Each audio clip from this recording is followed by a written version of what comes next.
we're cooking today are some pork spare ribs. And how we prepare these ribs for the grill isn't particularly necessary, but if you're serving them for some friends and you want to have a good, make them look like they were professionally done, then I would recommend it. So there's this flat meat here. I typically take that off because when it cooks, it's not really good presentation. And when you put your rubs on, salt, pepper, or whatever rub you're gonna use, and you can use that piece of meat, throw it on the grill, have it as a little pit snack. And when it comes to the membrane, they're really easy to remove. Again, you don't necessarily have to take it off, but I like to. Sorry about all the background noise. I guess it's mow the lawn day in my neighborhood. So you just get a little napkin, helps you remove it. Get your hands underneath and rip it out. That's not a pit snack, that's a dog snack. Here, Max. Alright. So now these spare ribs, they have a bit of a chine bone. Again, you don't have to take it off, but it makes cutting them a little bit easier when they're cooked. So you see that chine bone right about here. So you get your knife and kind of follow that bone. Again, another nice little pit snack. So now we're gonna square these ribs off. And again, it's just about presentation. That last little rib, we're going to kind of square it off. So we're going to cut it off. We're still going to cook it. So we'll cut right there. Kind of give these ribs some shape.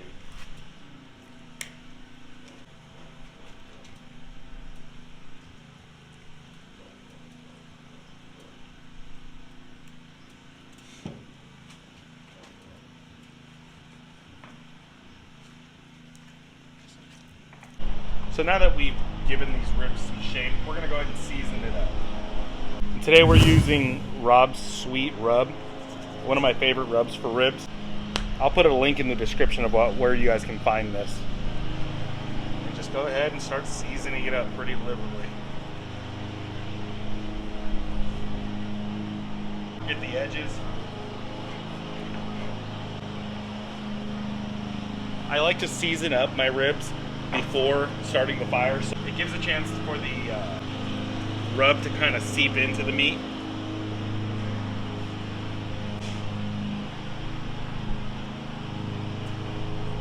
So then we'll hit the back of them.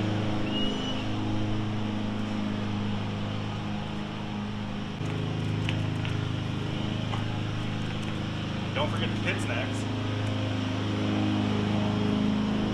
So now that we've got everything seasoned up, let's go ahead and get our charcoal ready. Thank you.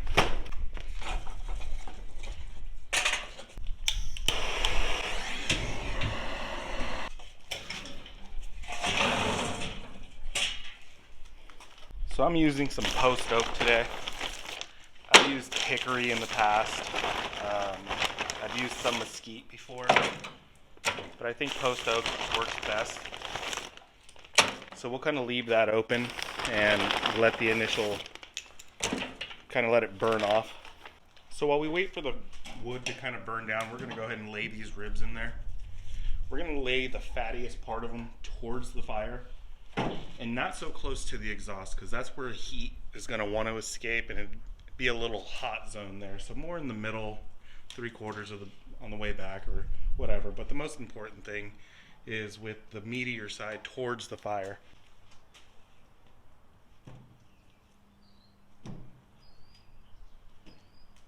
With these smaller pieces, I've seen guys throw them into the firebox. They say that cooking of the meat kind of gives more flavor to the ribs. So we'll give it a shot. So now that our ribs are on and our smoke is looking pretty good, we're going to go ahead and shut this thing down. Come back in a couple of hours. So it's been about an hour and a half. These ribs have been rocking kind of around 275, 300. I did just add in some more wood. So let's see what they look like. So they're looking real nice, starting to kind of pool up there. That's fine. And we'll just let them keep going. All right, so So I just added in some more charcoal and some more wood, so I figured this would be a good time to take a look at the ribs while I let the charcoal and the wood kind of burn off. So the pooling has started to slow down here. So this is a good time to start to spritz your ribs. So what I have here is half apple cider vinegar and half apple juice. So the sugars in the apple juice will start to create like a glaze on the ribs, and that's kind of what you want. Start getting a nice presentation, and these ribs have some really nice color on them. We'll go ahead and hit our pits next too. Why not? And I'll spray this maybe once every hour or so.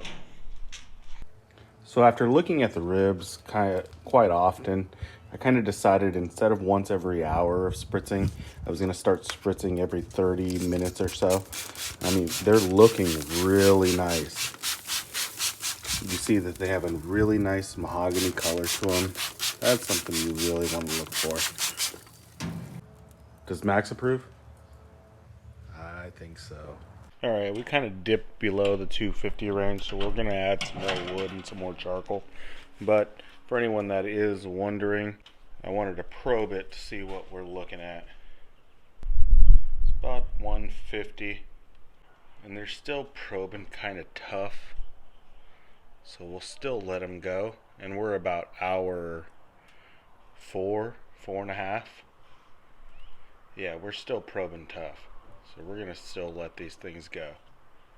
But as you can see, we do have some really nice color. Let's see if we can get in there. Really nice color. We've been spritzing them about every 30 to 40 minutes, and we'll keep them going. So I just added some more wood, and we're staying at about from 250 to 300. And that's the thing with these cheaper smokers, is that they tend to lose a little bit of heat pretty easily. They're not really thick as far as the steel, so they don't retain as much heat, but they'll get the job done. So we'll go ahead and spritz this thing a little bit more, but they're looking real nice. Our little pit snacks are kind of just there. I moved them around a little bit, but our ribs are looking real nice. Nice color, and we're just gonna keep letting them go. So we're about hour 5 now, and as you can see, I kind of adjusted the ribs. I felt like they were going a little bit too slow after 5 hours. I mean, our little pit snacks here were pretty close to the firebox, and these things were temping out at about 140, as you can see there, and our ribs were temping out, even at the hottest point, about 120. So I've kind of adjusted them, moved them closer to the firebox. Let's see if we can get them done a little bit faster, but these spare ribs are definitely going to take some time no matter how close or how far you move them away. So just be patient and be prepared. Okay, so I've got a couple of sheets of aluminum foil laid out. These ribs look like they kind of stalled out as far as temperature and tenderness. So it's time to wrap them and then throw them back on the grill. So what we're gonna do is just throw them on the foil, kind of make a little foil boat around them. And there's 2 layers of foil. So make a little foil boat around them. And then start spraying them with some kind of liquid. You want them to kind of steam in here. So make sure you get enough liquid in there. So now that we've got enough liquid in there, we're gonna wrap them up and then throw them back on the grill.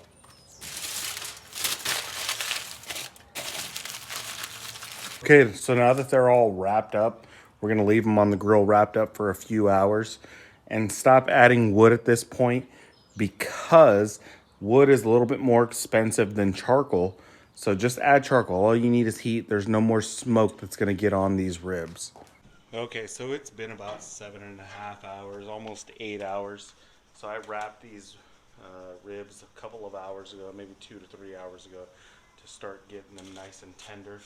And they're probing pretty nice, and the thick parts of them hitting the bone. We're at 170 degrees, and like I said, they're probing pretty nice. Not a quick rib to cook, So if you're going to cook these ribs, give yourself about 8 to 9 hours to get them fully done. So we're going to go ahead and unwrap them and then put them in some barbecue sauce. Alright, so these are the ribs unwrapped. You can see we got some nice pullback on the bone. And it's really nicely glazed. We're going to go ahead and hit them with Rob's barbecue sauce. Now this is Rob's award-winning rib glaze. And we're going to put it on the top of it and give it a little bit of time for the barbecue sauce to kind of set. We're going to pour it right on. You can either use a brush, or if you got a glove on, go ahead and rub it on. Alright, and so now that we've got our barbecue sauce on, we're going to let that go back onto the smoker for about another 30 minutes to let this barbecue sauce kind of tack up. Okay, so it's been about 30 minutes since I've added this barbecue sauce on them. Now it's kind of got nice and tacky on there, so we're going to go ahead and pull these things off. Alright, so we just pulled these pork spare ribs off. Now what's really important, especially if this is your first time cooking them or you're not really sure about the time how long you've cooked them, is to let them rest. Now what's going to happen when you let them rest, let's say you overcooked them, it's going to allow that muscle and all the fat in there to kind of re-tighten back up, because it's really important to not have technically a fall off the bone rib, but more of a nice bite off the bone. So a clean bite off the bone is what's really important, and we're definitely going to get that on this rib. So we'll leave them to rest for about 15 to 20 minutes. Alright, so now that these things are nice and rested, so if this is your first time cutting ribs, second time cutting ribs, whatever it is, even if you're an expert, I really recommend flipping the ribs over so you can see which way those ribs are going, so you can follow right in between the meat of those ribs. Alright, so let's go ahead and cut into them.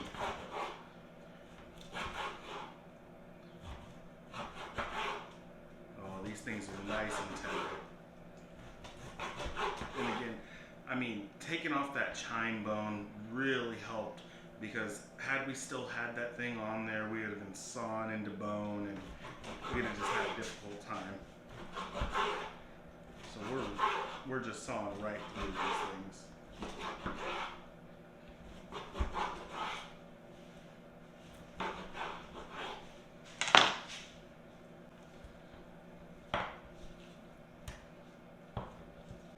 These things are looking great.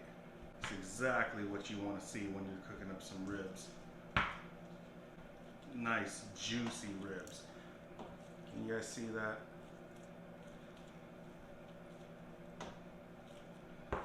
Alright, we're going to go ahead and take a bite out of one of these things. I'm going to go for one right in the middle.